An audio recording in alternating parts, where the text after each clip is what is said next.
Hello guys, welcome back to another video. In this video, we're talking follow-up and what to do when the lead doesn't answer your phone call. So, there's a few things that I'd like to address in this video, but the main thing that I want to point out before we get going and dive deep into it is that there's some leads that it just won't answer your phone calls. They're not interested. Those we call tire kickers. Okay, those are the leads that we can never get a hold of. Doesn't matter how much we follow up. Doesn't matter how much we make ourselves available to call the leads as soon as they apply to the offer or fill out their information in the form. Doesn't matter what we do. We just can never get a hold of them. And those are a very, very small percentage of the leads. I mean, around 20 to 25, 30% of any sort of online lead generation, people just generally won't pick up the phone, and that's just that, okay? Now, those are the type of people that we don't stress too much about. We follow the protocol that we have for follow-up, but we just know that, hey, there's that portion of the people that just will never pick up the phone, okay?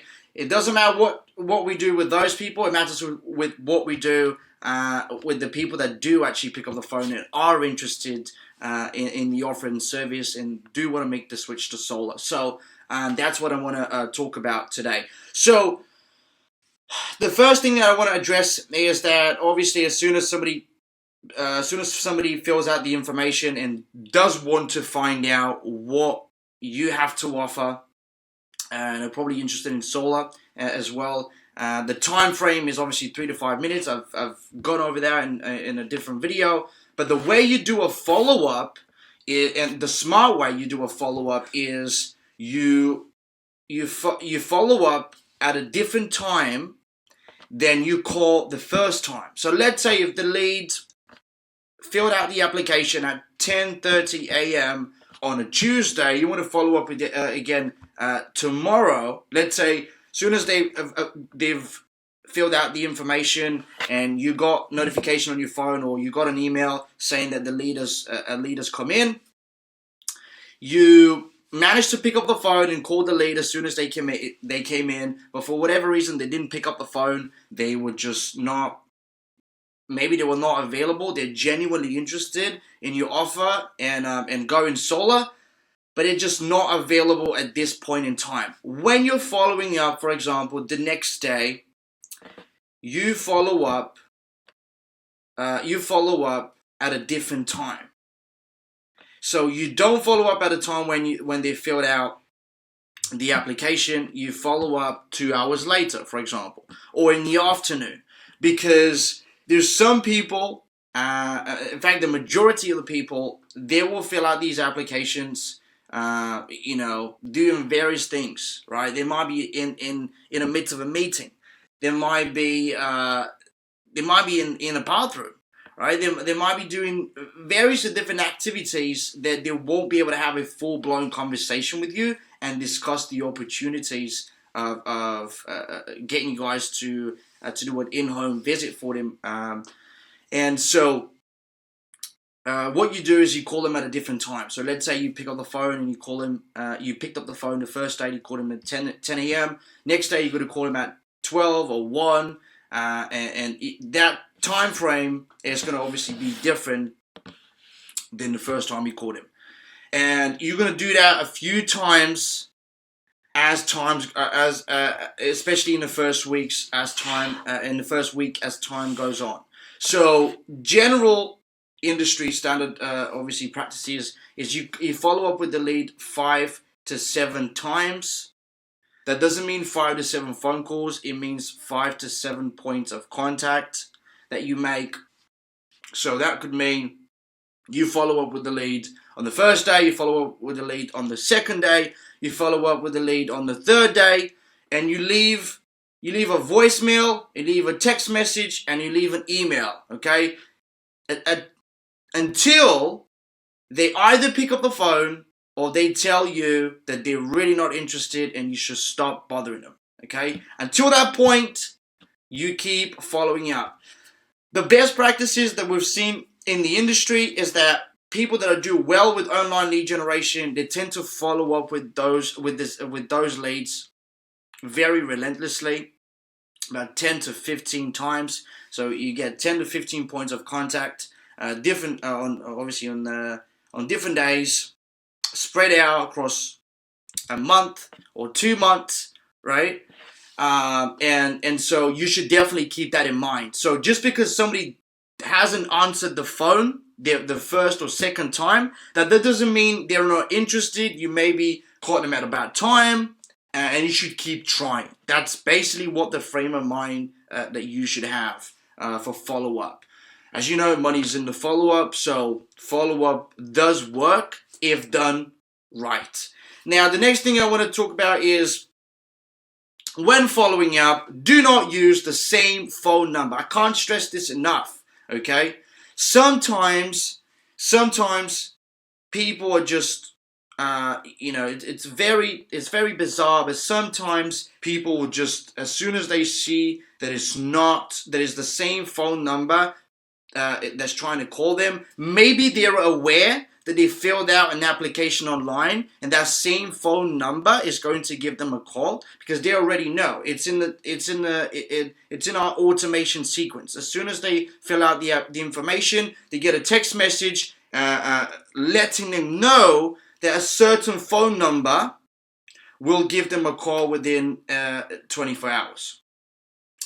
So I can't stress this enough, that you have 2 to 3 phone numbers at least that you follow up with that lead. Because let's say they're in the meeting again 3 days after they filled out the application, and you try to call back, you try to call from the same number, and they remember that this number is not, it's something that they've applied online. It's probably not the right time, right? But if you call back from a different number, they might think, hey, this might be somebody I know. This might be, my kid. This might be, a close friend or relative. So you increase your chances of actually getting a hold of that person. And even if they do end up picking up the phone and it's not the right time, you can genuinely ask them, hey, when are you available next, so we can actually spend 5 to 10 minutes so I can book you in for an in-home visit. And that's what they're after. Now, the next thing I want to do go over is, when you're following up, do not just call them once or twice and that's that. You leave a voicemail, you leave a text message, and you leave an email.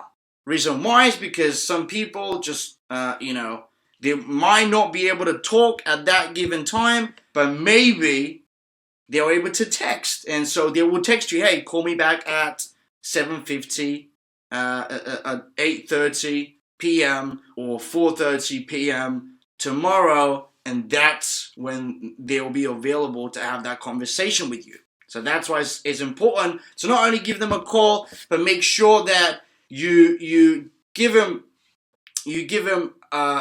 reach out to them by other means, through text message and email, and also leave a voicemail letting them know that you've been trying to contact them, but you just never really managed to get a hold of them. And the last thing that I want to say is that when the leads start to come in, and you already have a decent amount of leads that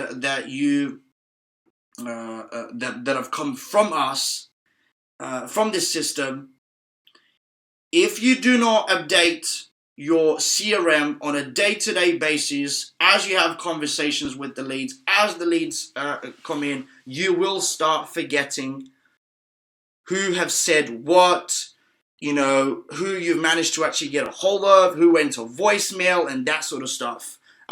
So if you've already done online lead generation, you know how important this is. But if it's your first time, I'm just letting you know that it's very important that you keep track of every single lead that comes in and the exact conversation that you've had with them, or maybe you didn't have with them.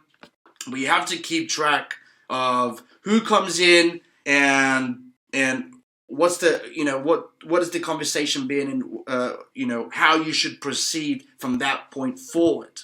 So very, very important. Again, to recap the entire everything that's been said in the entire video, some leads just won't pick up the phone. Okay, that's that. Do not worry about the 20 to 30% that just are tire kickers. They're not interested in what you have to offer. They're not interested in going solar. They're just tire kickers. They like to fill out stuff online, and that's that. Okay, we don't focus on them at all. Okay, number 2 would be to call back at another time. So when you're following up and you've seen that the leaders come in at 10 a.m. on a Tuesday, when you give him a call tomorrow, try calling him back 2 to 3 hours later than the time that they filled out the form the previous day. So also, when you're following up with the lead, make sure that you actually follow up at least the first week, pretty much every single day. Okay. Now, when you're following up, make sure you have different numbers that you can call from. Do not rely on one phone number, because people will actually remember that this is you who's trying to call them, and they just won't pick up the phone altogether. And so have a different phone number, because that will drastically increases your chance of actually getting hold of somebody. Next thing is leave voicemail, text messages, and emails. Okay, as many points of contact as you possibly can, right? Because maybe they can't pick up the phone right now, but maybe they can text you. They can text you a time when they'll be available, right? So voicemails, text messages, and email. And last thing is, keep track of all the leads that have come in and all the conversations you've had with the leads, and just update your spreadsheet, your CRM or spreadsheet, whatever you use, on a day-to-day basis. Ideally, as soon as you've had a conversation, you put everything down in the notes, and you add an opportunity inside your CRM, for example. That's just, you add an opportunity, and you know when to follow up next with that lead. So you can even put a reminder on your CRM to be reminded when you should next follow up with the lead. And so that's that. So again, thank you so much for the time that you spent with me today. I hope that was valuable to you. There's more videos coming to you soon.